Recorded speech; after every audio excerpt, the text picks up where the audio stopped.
helped him out. I'll never forget that one of my all-time broadcasting members is going to be getting broadcast from War World.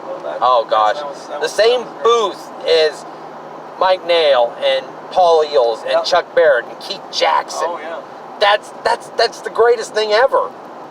You live for moments like that. That is the great, one of the great things. But In 2000, I'm gonna go back to another thing that doesn't seem like such a big deal. If you ever get to broadcast from the broadcast booth at War Memorial, just anybody out there, any broadcasters out there, free food. Yes, free food. Free, and it's not it's not just free food. They actually have a food booth. They actually serve you food out of the booth. Hot dogs, all kinds of stuff. No, free. you know my favorite memory, and very few people remember this though too, or a lot of people won't remember this. Paulette Scher has us tagged on her Facebook page about this. Oh, at the semifinal game, the last 2 minutes of the game, the whole home stands at Bearcat Stadium chant Little Rock. Remember how loud it was, and the two of us holding our hands over the headsets to finish the game, how loud it was? Yes. I remember that. And I remember just such this great sense of accomplishment and community pride at the end of that game. Nobody left. No, it was just... Nobody left. Everybody comes out on the field and is just hugging and talking. It was great. It was just great to be... It reminds me of the ending of the movie Major League. Yes. That great scene at the end when Tom Berenger lays down that sacrifice bunt down the third base line, and he hauls ass 90 feet to first, and he gets there, they call him safe, and the guy, Pete Yukovich, who played Clu Haywood, turns around, and Wesley Snipes is hauling ass to home plate. Right. And you got Bob Uecker giving the call is what made it the greatest. Yeah. And he slides in, and then the umpire calls it safe, and then Uecker freaking loses it in the press box. Yep, I remember that.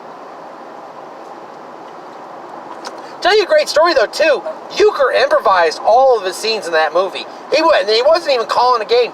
He was sitting just alone in the press box at County Stadium in Milwaukee doing all that.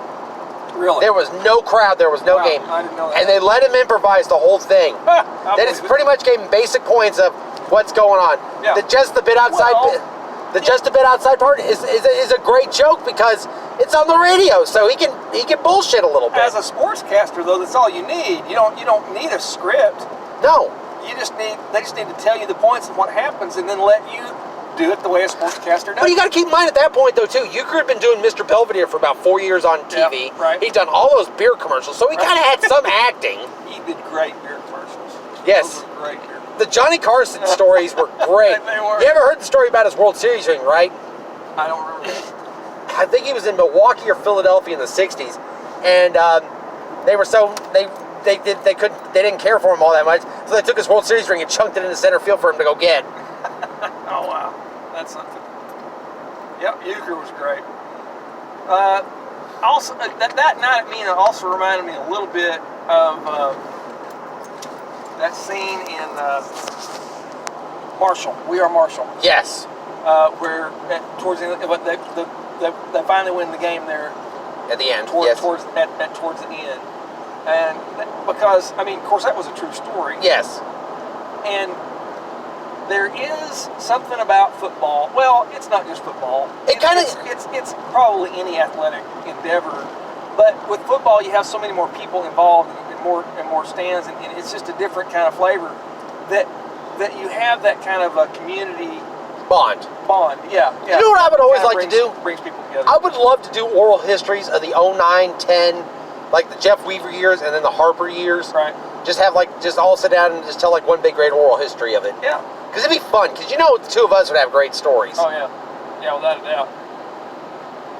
Yeah, it would be great. I would actually, you know what I'd actually like to do? This is an honest true story. To sit down with the coaches and the players and just talk about those games. That'd be great. Yeah. I would love to do all the coaches that were there when Tim was here and Mena, and all the coaches there were just like me. Right. And just because the stuff with all of us and Jeff would be hilarious. Because Jeff had to kind of play like a referee to all of us though too. Right. Tim was kind of think of it like the Facts of Life. Right.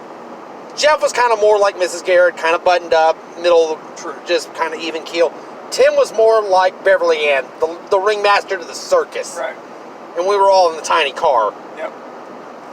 know. You know, it's actually kind of weird though too. Cloris Leachman is still alive. Oh yeah. And I still watch The Facts of Life all the time. I'll tell you a really funny story about that show. Here, I'll stop it.